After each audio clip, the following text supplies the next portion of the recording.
Assalamualaikum warahmatullahi wabarakatuh. Perkenalkan, nama saya Ahmad Syafi'i dari jurusan Teknik Informatika dengan NPM 233510482. Di sini saya akan menjelaskan proyek tentang aplikasi sistem manajemen inventaris barang yang sudah saya buat.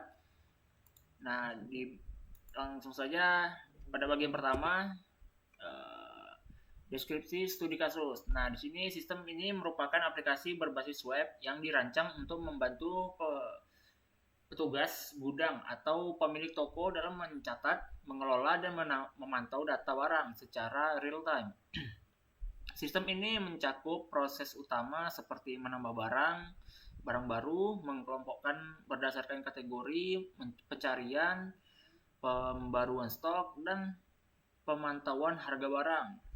Tujuan sistem mengurangi pencatatan manual yang rawan kesalahan, menyediakan data barang yang struktur, cermat, cepat dicari dan mudah diperbarui. Kemudian memberikan variabel atas stok barang masuk dan keluar, mendukung pengambilan keputusan dalam pengelolaan gudang.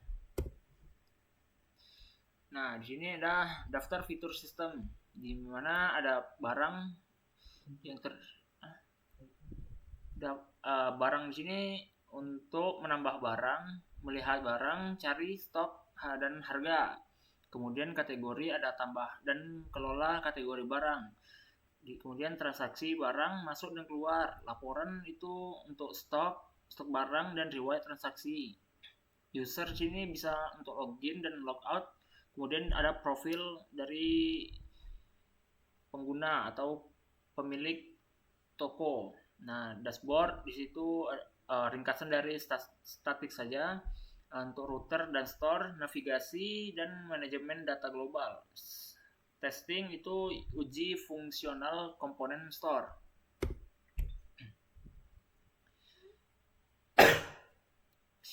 Kemudian ada struktur menu navigasi. Nah, di sini ada dashboard, itu halaman utama yang menampilkan ringkasan data penting yang berupa jumlah barang, stok rendah, dan grafik mini. Kemudian barang menuju menu halaman daftar barang dan submenu untuk tambah barang. Fiturnya itu lihat, cari, edit, hapus barang. Kemudian ada kategori untuk mengelola kategori barang seperti misalkan elektronik, alat, dan tulisan. Bisa tambah dan edit atau hapus kategori. Transaksi ini berisi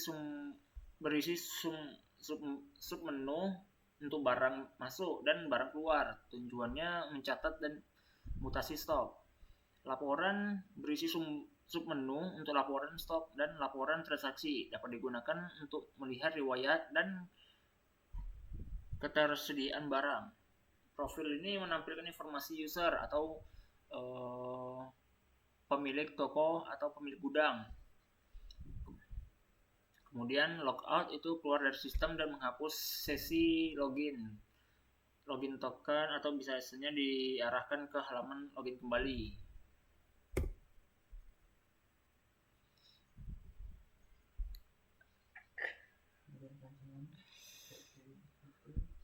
Nah, di bagian perancangan struktur routing itu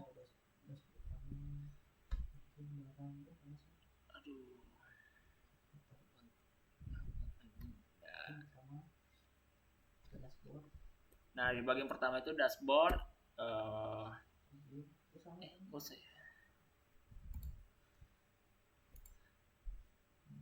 Bagian pertama itu dashboard utama, ada ringkasan data, kemudian halaman login untuk pengguna, barang, menampilkan daftar barang, tambah barang itu untuk menambahkan barang yang akan ditambahkan, kategori, daftar kategori barang, kemudian kategori tambah itu untuk format tambahan kategori. Transaksi masuk atau transaksi itu barang masuk, pencatatan barang masuk, dan transaksi barang keluar, pencatatannya juga ada. Laporan stok barang yang tersedia, Kemudian ada laporan transaksi yang berupa riwayat transaksi dan profil informasi akun pengguna. Kemudian logout, keluar dari sistem.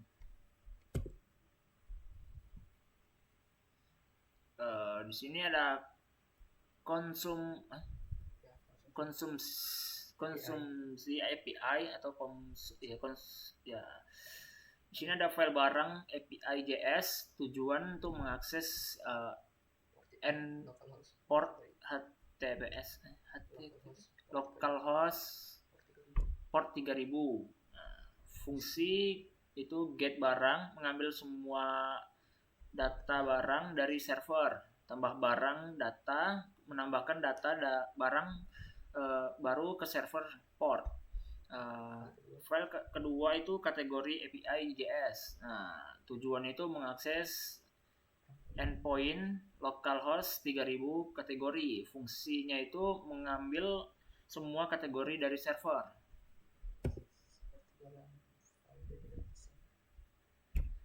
Kemudian manajemen state perdagangan Pinia. Nah, di sini barang store itu barang store JS. State-nya itu daftar barang, menyimpan daftar seluruh barang dari server.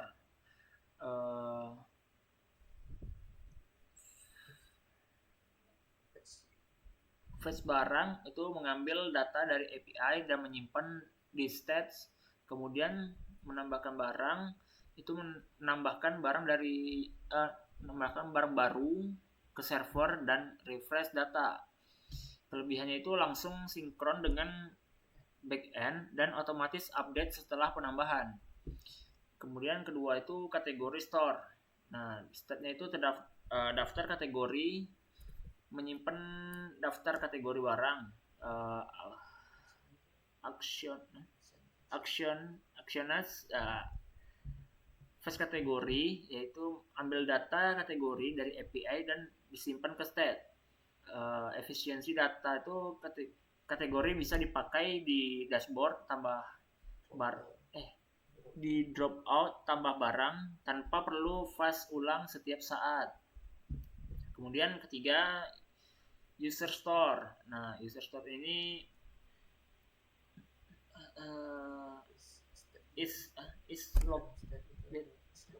di dalam state itu ada login. Nah, itu status autentikasi user.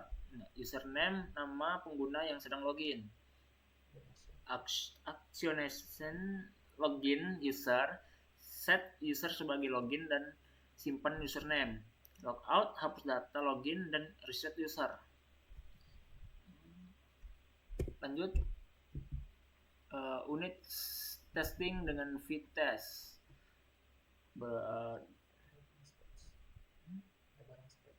Pada barang stats,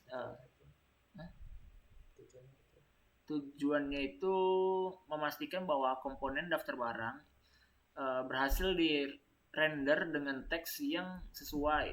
Hasilnya tes berhasil jika string daftar barang tampil di halaman. Nah, ini memastikan struktur data ini memastikan struktur dasar UI tampilan dengan benar. Kemudian ada barang store. Nah, di sini tujuannya itu memastikan bahwa state awal store daftar barang adalah array kosong. Nah, hasilnya akan memastikan integritas awal store terjaga, dijalankan dalam lingkup Pinia yang aktif dan terisolasi. Baik, langsung saja pada bagian outputnya akan saya jelaskan singkat. Nah, di sini merupakan halaman ROM dashboard. Di sini menampilkan total barang, kategori, transaksi hari ini, dan stok minimum. Nah, kemudian ada barang. Di sini ada terdapat 2 tambah barang dan daftar barang. Nah, pada daftar barang ini kita bisa melihat barang-barang yang sudah ada di dalam DB.json. Nah, kemudian kita masuk ke tambah barang. Nah, di sini untuk menambah barang. Nah, di sini seperti yang sudah saya contohkan di sini kode barangnya, nama barang, dan kategorinya ini kita bisa pilih dari yang sudah ada. Di sini saya pilih peralatan kantor, kemudian dengan harga yang sudah saya tentukan, kemudian tambahkan. Nah, maka dia akan menotifikasikan barang berhasil ditambahkan. Nah, di sini tadi sekarang sudah ada, kita tambahkan lagi jadi dengan kategori yang berbeda. Hasilnya dia tidak nambah ke dalam sini, dalam stok yang sama berarti ya. Kemudian lanjut ke kategori daftar barang. Nah, di sini daftar kategori. Nah, di sini terlihat kategori yang ada.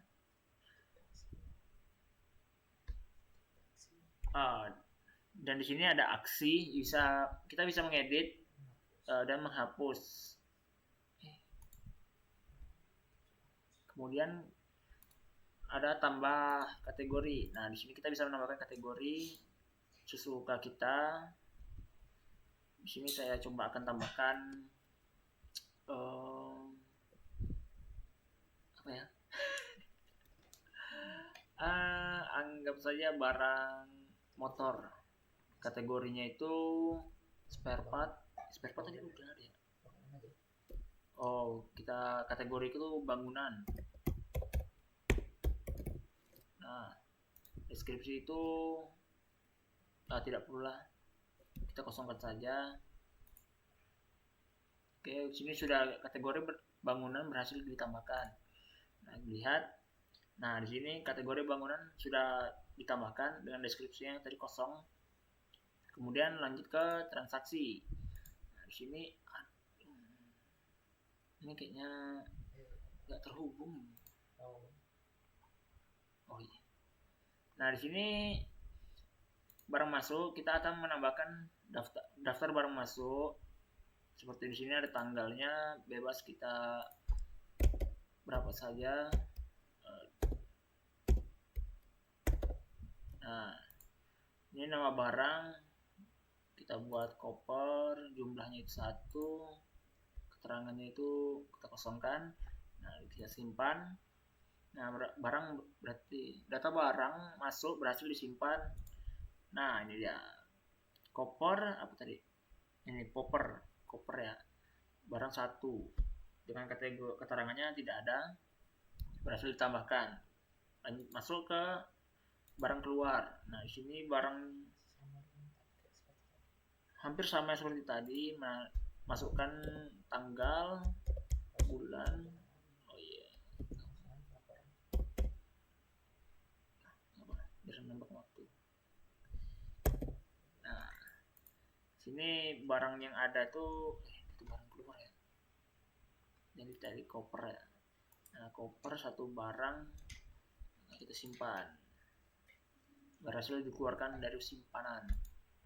Nah, ini dia. Sudah. Ini barang utama yang ada lagi. Lanjut. Nah, di sini ada laporan. Di sini laporan stok barang. Di sini laporan stok barang yang kita miliki. Di sini seperti yang sudah kita tambahkan tadi, tambah barang. Dan di sini ada KK peralatan kantor yang kita tambahkan barusan sebelumnya dengan tidak ada lokasinya ini. Oh iya, tidak terhubung ya. Oke, lanjut, skip. Lanjut ke laporan transaksi. Nah, di sini ada seperti yang laporan yang kita keluarkan, barang yang sudah kita keluarkan tadi. Di sini ada proper yang kita keluarkan satu barangnya dari gudang utama pada tanggal 5 bulan 7 2025.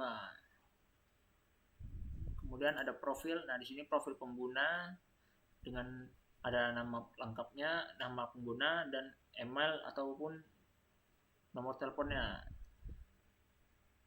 Kemudian di sini untuk logout. Nah, kita berhasil logout, kemudian kita akan login. Kita berhasil login. Nah, kita akan kembali ke halaman sebelumnya. Oke, Mungkin itu saja dari yang bisa saya sampaikan. Apabila ada kekurangan dan kesalahan mohon dimaafkan. Saya akhiri. Assalamualaikum warahmatullahi wabarakatuh.